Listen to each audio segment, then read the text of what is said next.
நமஸ்காரம். அஸ்மத் சர்வகுருபியோ நமஹ. இது நமது உலகம் சேனல் நேயர்களுக்கு வேங்கடம் ராம்நாராயண் அன்பு கலந்த வணக்கங்கள். என்றென்றும் நமக்கு வரக்கூடிய விஷயங்கள் நல்ல விஷயங்களாக இருக்கணும். எதை ஒரு காரியத்தை நம்ம செயல்பட துவங்கினாலும் அதற்கு நமக்கு ஒரு பலன் கிடைக்கணும் என்று எதிர்பார்த்து காத்து கொண்டிருக்கக்கூடிய மிதுன ராசி நண்பர்களே, நம்முடைய மிதுன ராசி இருக்கக்கூடியவர்கள், மிதுன லக்னமாக இருந்தாலும் மிதுன ராசியாக இருந்தாலும் இருக்கக்கூடியவர்களுக்கு மிருகசீரிஷம், திருவாதிரை, புனர்பூச நட்சத்திரக்காரர்கள் இது வரைக்கும் நம்ம குரு பயிற்சி, சனி பயிற்சி, ராகு கேது பயிற்சி, மாத பலன்கள், வருட பலன்கள் பார்த்தோம். இப்போது ஒரு வித்தியாசமான பார்வை. நம் வாழ்க்கையில் ஏற்றம் தரக்கூடிய நாட்கள் எவை அல்லது காலங்கள் எவை? ஒரு 10 வருஷம் 15 வருஷம், ஏன்னா அந்த 30லேருந்து 60 வரைக்கும் இருக்கக்கூடிய காலங்களில் நம்மளால் சாதிக்க முடியுமா அப்படின்னு நினைக்கக்கூடியவர்கள் தான் அதிகம். ஏன்னா 25 வயசு வரைக்கும் படிப்பு போயிடும். அதற்கப்புறம் நம்ம சாதிக்கணும் அப்படின்னு நினச்சோம்னா ஒரு வேலையில் சேர்ந்து கொஞ்சம் மேலே வர்றதுக்கு 30 வருஷம் ஆகிடும். அந்த 30 வயசுலேருந்து 60 வயசுக்குள் நம்மளால் எதை சாதிக்க முடியும்? சரி, நம்ம சாதிக்க முடியும்னா எப்படி சாதிக்க முடியும்? படிப்பு இருந்தால் சாதிக்கலாம், இல்லை இன்பார்ன் குவாலிட்டிஸ், சில திறமைகள் இருந்தால் அதன் மூலியமாக சாதிக்கலாம்.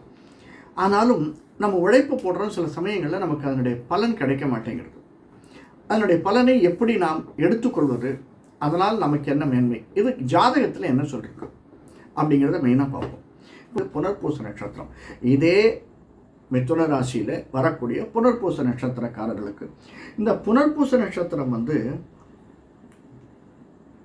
புனர்பூசம், விசாகம், புரட்டாதி, இது குருவனுடைய கால். அதனால் நம்மளுக்கு நிச்சயமாக குருவனுடைய திசை தான் ஆரம்பிக்கிறது. குரு 16 வருஷத்தில் நாம் அப்ராக்சிமேட்டாக 10 வருஷம் எடுத்துக்கலாம். 10 வருஷம் குருவன் திசை. அடுத்தது சனி திசை 20 வருஷம், 19, 20, 15, 20, 10, 30 வருடம் சனி திசை போயிடுறது. நல்ல சந்தர்ப்பத்தில் நமக்கு சனி திசை. சனி எங்கே இருக்கா அப்படிங்கிறத பொறுத்து நமக்கு குருவும் சனியும், குரு சனி நமக்கு பரிவர்த்தனையாக இருந்தால் நிச்சயமாக இந்த 2 திசைகளுமே ஏற்றத்தை கொடுக்கக்கூடியதாக இருக்கும். அதாவது பரிவர்த்தனை 7, 8, 9, 10 இது பரிவர்த்தனையாக இருந்தால், அல்லது குருவும் சனியும் சேர்ந்து இருந்தால், அல்லது குருவும் சனியும் பார்வை இருந்தால், இந்த இரண்டுமே புதன் நல்லபடியாக இருக்கணும். ஏன்னா அவன் தான் நம்முடைய மிதுன ராசி, மிதுன லக்னத்துக்கு அதிபதி, அந்த வீட்டுக்கு அதிபதி புதன் நன்றாக இருந்து இவர்களுடைய பரிவர்த்தனை இருந்தால் அந்த சனி திசை வரையில் நமக்கு ஏற்றம் நிச்சயமாக உண்டு.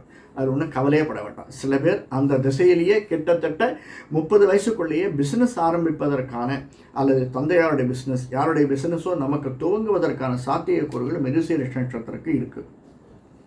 அதை எடுத்துக்கொள்வதற்கான சாத்தியக்கூறுகள் இருக்குது. எத்தனை நம்முடைய லக்னத்தில் கட்டத்தில் எத்தனை பேர் நம்ம எந்த இடத்துல இருக்காங்க, நல்ல இடத்துல இருக்காங்களா அப்படிங்கிறத பொறுத்து நமக்கு அமையக்கூடியது.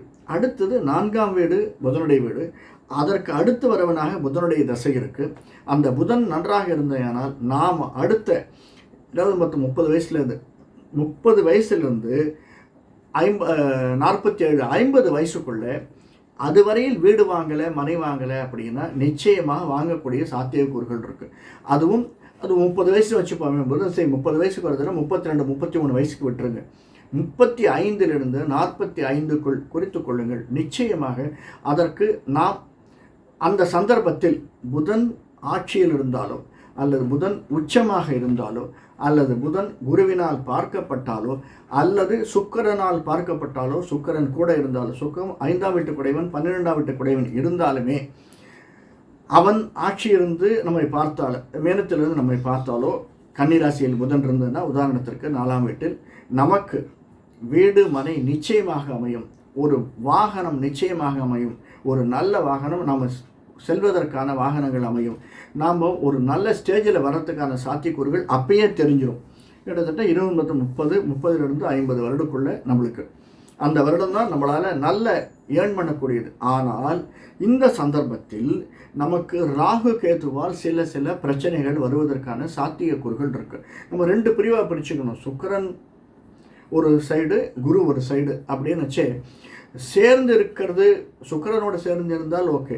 சப்போஸ் ராகுவால் பார்க்கப்பட்டு சனியால் பார்க்கப்பட்டதாக இருந்தால் அந்த சந்தர்ப்பத்தில் நமக்கு ஒரு இழப்பு ஏற்பட்டு ஒரு ப்ளஸ் ஏற்படும். சார் இழப்பு ஏற்படுறதுனா எப்படி சார் அப்படின்னா, உதாரணத்திற்கு உறுப்புகள் இழப்பு ஏற்படுவதற்கு சாத்தியக்கூறுகள் இருக்குது. அடிபட்டு நகம் போகிறது, சின்ன விஷயமா இருந்தால் அடிபட்டு நகம் போகிறது, ஒரு பெரிய ஆக்சிடெண்ட் ஆகி கால் போகிறது அல்லது கை போகிறது, இந்த மாதிரி ஒரு சாத்தியக்கூறுகள் இருக்குது. இல்லை சின்ன விஷயங்கள் போகிறதுக்கு. அப்படி இல்லை அப்படின்னா நமக்கு ஏற்படக்கூடிய செலவினங்கள், சில செலவினங்கள் மருத்துவ செலவினங்கள் அதிகமாக இருக்கும். அல்லது நாம் ஒரு கம்பெனிலேருந்து திடீர்னு வெளியில் வர வேண்டிய ஒரு சூழ்நிலை இருக்கும். புனர்பூச நட்சத்திரக்காரர்கள் மிதுன ராசிக்காரர்களாக இருந்து புதன் அமைந்து, புதனை ராகுவோ சனியோ பார்க்கப்பட்டாலும் தொடர்பு இருந்தாலோ நமக்கு ஒரு பிரேக் கிடைக்கும். அல்லது நாம் இருக்கக்கூடிய வீட்டை விற்றுட்டு வேறொரு வீடு வாங்குறது, இதை விட பெட்டராக கூட இருக்கலாம் நமக்கு வாங்க வேண்டிய வீடு, இதை விற்றுட்டு நம்ம அங்கே வாங்கணும் அப்படிங்கிற மாதிரி ஒரு சூழ்நிலை நமக்கு இந்த புதன் திசையில் ஏற்படலாம்.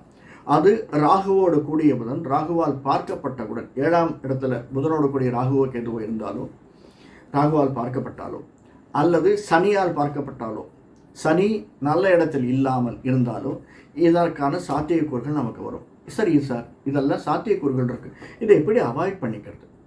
புனர்பூச நட்சத்திரக்காரர்கள் இதை எப்படி நான் ஃபுல்லாக போகும், நம்முடைய கர்மா எல்லாத்தையும் தொலைச்சிட முடியும், நம்ம அப்படியே மேலே வந்துட முடியும்னு நான் சொல்ல மாட்டேன். ஆனால் நமக்கு நல்ல திசை வர்றதுக்கு சாத்தியக்கூறுக்கு ஞானத்தை கொடுக்கக்கூடியவனான புதன் திசை, அடுத்தது கேது திசை, ரெண்டுமே ஞான மோட்சக்காரனுடைய திசை, ஞானத்தினுடைய திசை, மிதுன ராசியினுடைய அதிபதியாக இருக்கக்கூடியவனுடைய திசை.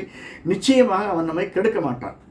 கூட குருவும் சுக்கிரனும் நல்லபடியாக இருந்துடுத்துனா நமக்கு ஒரு ஏற்றம். அப்படின்னா எம்எல்ஏ எம்பி ஆகிறதுக்கு கூட ஏற்றமெல்லாம் இருக்குது சார், நிச்சயமாக சொல்லணும்னா அதில் ஒன்றும் சந்தேகம் இல்லை. அந்த அளவிற்கு வளர்ச்சியை கொடுக்கக்கூடியவனாக அமைந்திருக்கிறான்.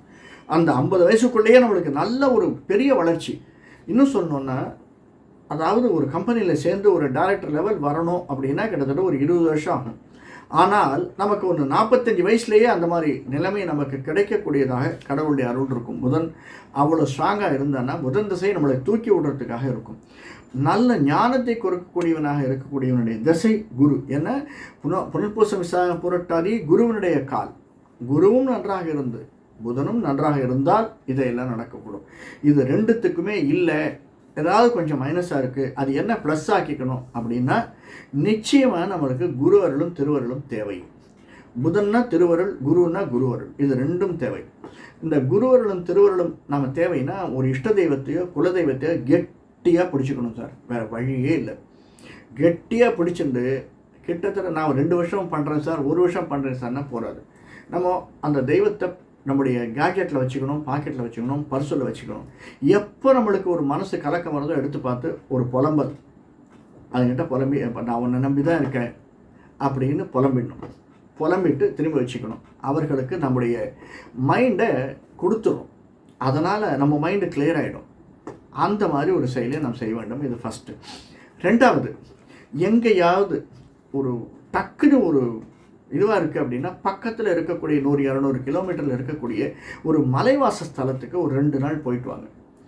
இந்த ஹாட் இருக்கக்கூடிய வெதரிலிருந்து கூல் இருக்கக்கூடிய வெதருக்கு ஒரு 2 நாள் 3 நாள் போயிட்டு வந்தீங்கன்னா அந்த பிரச்சனையை குறைப்பதற்கான சாத்தியக்கூறு. நான் ஒரு 2000 ரூபா செலவழியும், நான் இல்லைன்னு சொல்ல வரல. ஆனால் அது ஒரு சேஞ்சை கொடுக்கறதுக்கான சாத்தியக்கூறுகள் இருக்குது. அதே மாதிரி சேஞ்சு, உதாரணத்துக்கு இப்போ நம்ம குருவாயூர் போகிற மாதிரி, அல்லது திருப்பதி ஒரு மலைவேல் இருக்குது. அந்த திருப்பதி வெங்கடாஜலபதியை தரிசித்து வர்றது அப்படிங்கிறது 3ஆம் வீட்டுக்குடைய சூரியன்.